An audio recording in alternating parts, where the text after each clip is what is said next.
Hello, Kato. Karibu to Cranford House. Thank you. This is our conference on survival and success. Thank And you. when I heard that we were doing that, I automatically thought of resilience, and then I thought of you because I think you're one of the most resilient people Yeah. I've met, which is a huge compliment to you, really. I think that's a really wonderful quality to have. And in this session, we're talking about travel and change and blocking out negative voices, something I think you know lots about. So, first of all, I think the reason why your story is so inspiring and interesting is partly because of the circumstances and the situations you grew up in. So, why don't you tell us a bit about Kenya to begin with, which is your home country, and maybe a bit about its diversity and your experience there? Okay, thank you. So first of all, I'll start by explaining how Kenya is, the setup of Kenya. So Kenya is very different in terms of the life. So we have the cities and then we have the village. The life in the city is very different from the life in the village. One thing that I realized when I moved here is, for example, a village in the UK and a city, as much as it's different because of the way a village is and the way a city is, but the lifestyle is the same. For example, the kind of life they'll be living, the car they'll be driving. If it's fancy, if someone would be driving a fancy car in the village, someone would be driving a fancy car in the city, or just the normal life. That's different. Like in Kenya, in the city we have skyscrapers, we have beautiful buildings, we have cinemas. People lived in luxury, at least a good number, not everyone. But compared to the village in Kenya, it's very, very rudimental, it's very basic. For example, most people live without electricity. Most people till land for food, and also you've heard of tribal men like Maasai, the Maasai. So they live in villages in very rudimental kind of settings. And for example, my village where I lived when I was young, we got and still now people get their water from the streams and rivers.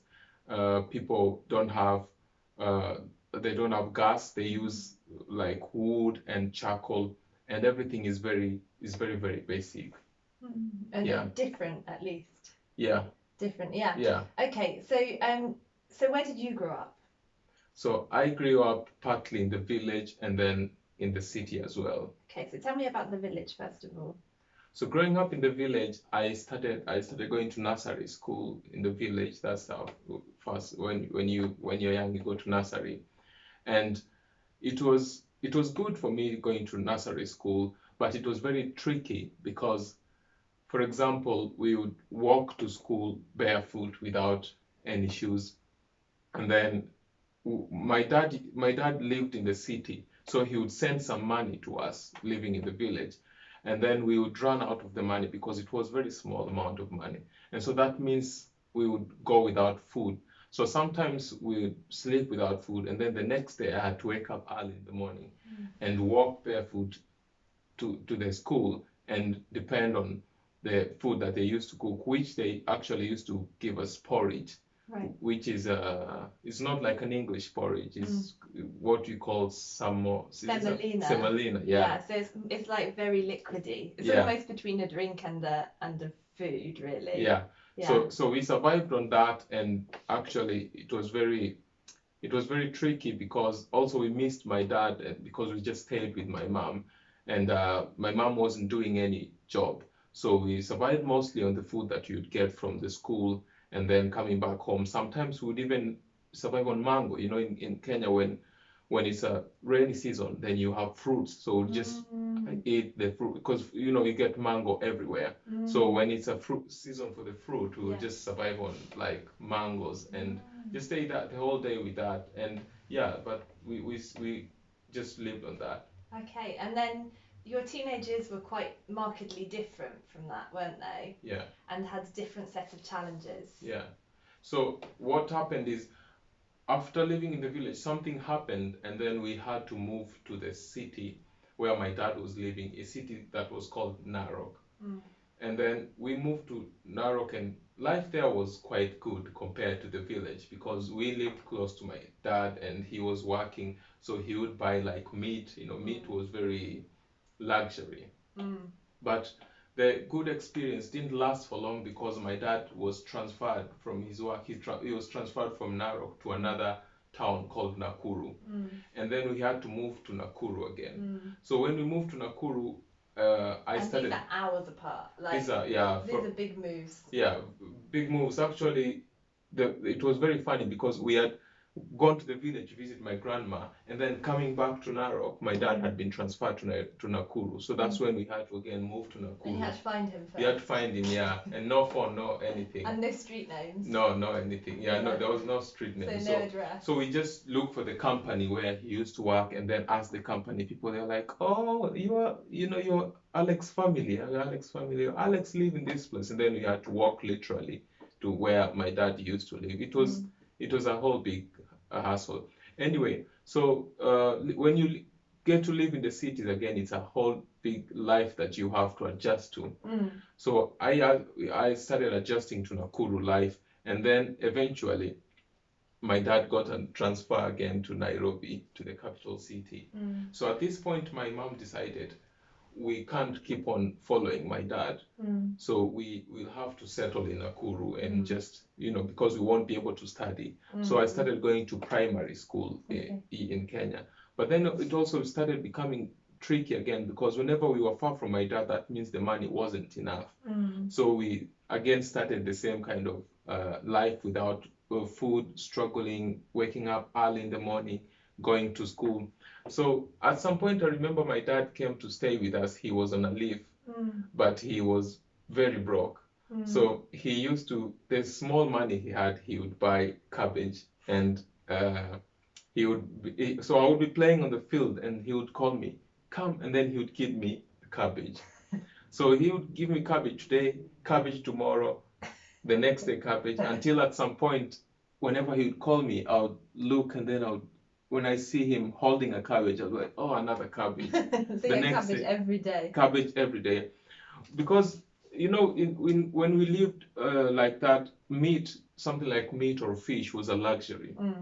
Because we were eating vegetables every day. In Kenya, we have cabbage, and then we have something called sukuma wiki, like kale, which here people will think is healthy, but it is not a balanced diet because you would have that cabbage or sukuma wiki, and then with a ugali. Yeah, which is like flour and water. Yeah. So no protein. So no protein, so not a good balanced diet. And then the other challenge was the fact that we would sometimes sleep without food, and then the next day I have to wake up early in the morning, like around 5, and then walk to school in primary school.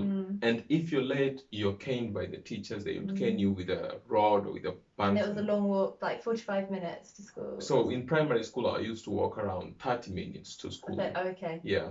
Okay. Yeah, so that's when but you went in early so you could have breakfast there, is that right? Yeah. So I would have to wake up early and then go and get breakfast at least. Yeah. Okay, so difficult childhood. Yeah. And then I think things got even harder for you when you became a teenager because your mum went back to the village. So you grew up, which is quite normal in Kenya to grow up with your brothers and sisters more, but they went to boarding school. Yeah. Go on, you tell me. So this is what happened when I was in primary school, and then my auntie died, and so my uncle died, and my mom had to go back and live in the village to look after my auntie. And because my mom didn't want to carry us back with him to the village, she preferred that we stay. Why didn't she want to take you back? She didn't want to take us back because there was something strange that was happening, and that's the reason we left the village after I lost 3 of my brothers and 1 of my sister. It was a very strange thing that was happening. So that's why they died. Yeah, they died. And that was in the village in Western Kenya. Yeah, that's the reason we moved to Narok in the first place. So she was trying to protect. She was trying to protect us because she thought if we go back with her, we'll end up dying like my brothers and sisters. But it meant you had to live from the age of 13. Yeah. You were by yourself. Yeah. so we remained, me, my brother, and my sister. We had to live by ourselves in Nakuru, in that town, because this is the only way we would be safe. But then it brought another challenge, because it meant me as a teenager, I had to survive on myself, because my brother and sister will be going to board. They were in boarding school. And during term time, for like 3 months, I would be living by myself. So they would be leaving me with money, which my dad would be sending. But again, the money wasn't enough. And it was tricky for me to budget between, buying Things that you food want as and a then teenager. things that I want as a teenager. For example, we had this kind of what we call like cinema or a video. We called it video center, where it's like it's a house, but then the owners brought a TV, and then they show films every day, and you pay like It's like a 5p. shop. It wasn't really Yeah, like cinema, like a it was, shop. yeah, it's like a small shop. And is this when you were living in the slum area? This is when I'm living in the slum area. So Yeah. I'm living by myself. My brother and sister have gone to boarding school. I'm desperate to go and watch these films. So that's why sometimes when I used to, for example, weekends, I would go and just sweep and clean it, and then I would watch the films for free. So wake up early in the morning on Saturday, go clean the video, and then watch the films throughout. Okay. Yeah. So And you also found other ways to earn money. yeah. So because I used to really get, I used to run out of money and really struggle. I had to look for ways to earn money. For example, I would do calligraphy. I would look for places and do calligraphy in certificates. School certificates. Yeah, school certificates. And then also I would do handy jobs just to get the money. And I had the friends who some of them were selling drugs and some of them were doing robbery, and they were inviting me, like, because they would see I was struggling financially and it was a tough life. And Yeah. in slums you have these gangs that Yeah. sometimes are looking for easy money. So they would invite me and say, why are you struggling? You can come and you can make really good money. But I tried to ignore that, because I didn't want to lose the focus that I had, because I always knew I want to do something that I love, not just any shortcut to earn money. Yeah. So you made a good decision. Yeah. And what was it that you loved that kept you going? That kept you on a good path? I would say music was something that really pushed me. The fact that I was very focused. I wanted to be a good musician. I felt like this is what I want to do. And also I had faith. Me being a faith person and growing in church, I was focused and I had faith in myself, and prayer. I was prayerful, and that kept me really in check and made me focus. Okay, lovely. Yeah. And so tell me about how you learnt the drums, because this is also an extraordinary story, I think. Yeah. So when I was young, from back in the village, even before moving to the city, I would listen to rhythms and then try to practice them on table, or put some water, water jerry cans. Jerry cans. Yeah, so I'd put the water jerry cans. Like empty oil bottles and things. So I would put the empty jerry cans, sit under a mango tree, and play some rhythms. And sometimes my mom would get cross because I would be making so much noise, and she'd be like, stop doing that. But I used to listen to these rhythms and then kind of practice them, and I really, really wished I could play a drum kit. So after we moved to the city, I grew up in a church, and I had a small African drum that I used to play, a hand drum. So what used to happen is I used to listen to these rhythms, the drum kit rhythms, and then transfer it on the hand drum. Yeah. So play the snare, play the drum, play the bass drum, play the toms, play the crash, everything on this small drum. And then in our house, I would imagine that I'm playing a drum kit and play it on the table, sometimes just play on anything that I found. So I got this opportunity in 2009 when we went for a conference in Nairobi, which is the capital city. And then we had this group that came from, I think, America. This musician who was called Butler. He was, it's called someone Butler. And he had a drummer. Yeah. So I remember at night looking and thinking, I wish I can play that drum. I wish I can sit on that drum. Then fortunately, the next day, his drummer, I think, had some stomach issues. So he didn't turn up for the evening service. So, yeah, he was called Terry Butler. So Terry Butler said, if anyone knows how to play the drum, they can come and play these songs. And I was like, yes, this is my opportunity. So I went and played the songs. And the best thing was he played the songs that he had done the previous night. So I had them. So I knew how to play them. And especially because I was watching the way the drummer was playing. And he was very happy, and he would turn back and give me a high five, like, yeah, turn back and give me a high five, like, you're doing a great job.